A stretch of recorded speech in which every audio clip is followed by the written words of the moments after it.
Nicolau Copérnico, a gente costuma pensar nele só como aquele astrônomo antigo, né? Um sujeito que olhava para o céu e anotava o movimento dos planetas. Mas se a gente parar um pouco para pensar, o que ele fez foi muito maior do que isso. Ele mudou, de verdade, a forma como vemos o universo. Não era só uma teoria qualquer, não. Era uma ideia que mexeu com tudo o que se acreditava até então, com o lugar da Terra, com o lugar do homem no cosmos. É curioso porque naquele tempo a visão dominante era outra. E Copérnico chegou quase meio que sussurrando uma nova forma de entender o mundo, uma aposta que dava uma virada na cabeça das pessoas. Uma revolução silenciosa que foi crescendo, crescendo até que chegou no centro de como a gente pensa a ciência e, no fundo, a própria existência da gente. Ele mudou o jeito de enxergar o céu e, com isso, mudou o jeito de a gente se enxergar dentro dele. É impressionante como uma ideia pode atravessar séculos e continuar tão viva, tão presente na nossa busca por entender quem somos e onde estamos. Nasceu em 1473, lá na Polônia, numa época que a gente chama de Renascimento. Era um tempo curioso, uma fase em que o mundo começava a olhar para trás, para o conhecimento antigo, mas com olhos novos, críticos. Ele, Copérnico, foi criado nesse cenário absorvendo um pouco de tudo: direito, medicina, astronomia. Era um sujeito com várias frentes, um querer entender que ia além do que se aceitava sem questionar. E o que ele encontrou? Um modelo que parecia até confortável, o geocentrismo de Ptolomeu. A Terra no centro e todo o universo girando em volta dela. Fazia sentido para muita gente, parecia explicar tudo, mas para ele as coisas não batiam direito. Talvez fosse a inquietude típica da época, esse espírito de não aceitar nada como verdade absoluta, sem antes pensar sobre isso. No meio de uma atmosfera pesada, cheia de crenças e dogmas, ele se meteu a questionar aquilo que estava dado como certo. Não uma simples dúvida, mas uma revolução silenciosa, quase subversiva. Porque, mais do que ciência, era tocar no que as pessoas acreditavam, no que dava sentido para o mundo delas. E foi assim, sem alardes, que ele foi desafiando essa sabedoria antiga. Porque o renascimento, para ele, não era só redescobrir, mas avançar, ir além. E nisso, Copérnico pavimentou um caminho novo que mudaria para sempre a forma como a gente vê o céu e a própria Terra. É curioso pensar como, naquele tempo, alguém teve a ousadia de imaginar que a Terra não era o centro de tudo. Copérnico, ao lançar sua obra, propôs algo que hoje parece tão óbvio, mas que, na época, balançava as estruturas do conhecimento e da fé. Colocar o Sol no centro não era só resolver um problema astronômico, era mexer com crenças profundas, com a ideia de que a Terra e a humanidade ocupavam um lugar especial no cosmos, e pensar que ele viu o universo como algo dinâmico, em movimento constante, quase pulsando, e não estático como antes se imaginava. Isso muda a forma como a gente entende nosso papel no mundo, nossa relação com o céu.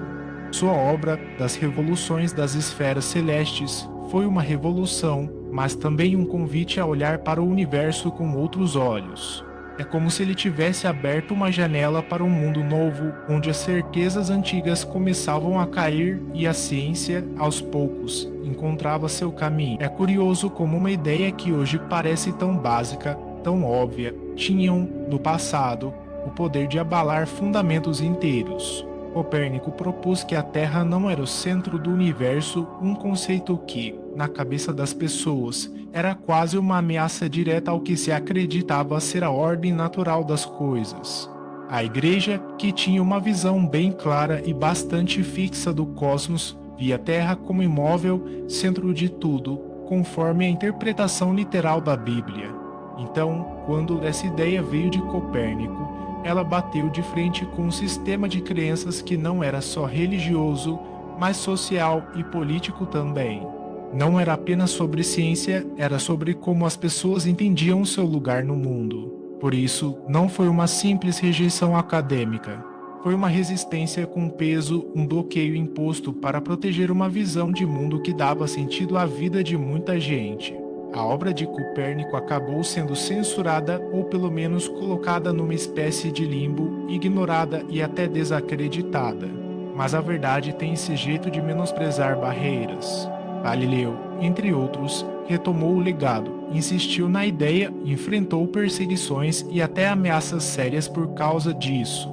Ainda assim, a sombra da censura, o medo do confronto com o poder religioso permaneceu se estendendo por muito tempo. É como se aquele choque inicial tivesse deixado marcas profundas que nenhuma prova, nenhum argumento conseguiu apagar rapidamente.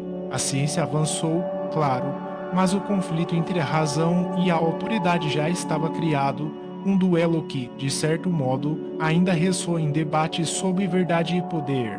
É impressionante pensar como as ideias de Copérnico romperam barreiras muito além da astronomia. Ele não simplesmente mudou o jeito de entender os astros, mas abriu uma porta para uma revolução inteira na forma de pensar.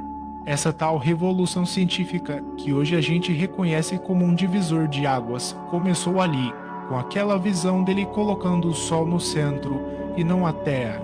Foi um choque para a época. E de repente, outros pensadores, como Kepler e Newton, puderam seguir aquele caminho, cada um lapidando e ampliando essa nova visão. E o mais interessante é que essa transformação não ficou presa só à ciência. Ela impactou a filosofia, desafiou dogmas religiosos e fez a gente repensar a nossa posição no universo. Não estávamos mais no centro das coisas. E isso mexeu com a cabeça do mundo inteiro. Hoje, quando celebramos a ciência moderna, é impossível não reconhecer o papel fundamental do Copérnico. Sua coragem de questionar, de olhar para o céu e propor algo tão radical foi o que permitiu avançar na compreensão do cosmos. É um legado que vai muito além dos livros de astronomia, é sobre a maneira como nos entendemos enquanto humanidade. Copérnico veio com uma ideia que parecia impossível na época. Não era só uma questão de mudar o mapa do céu, mas mexer com o jeito que a gente entende o mundo e a verdade nele. Isso não era fácil, né? Questionar o que todo mundo acreditava, enfrentar críticas, até censura.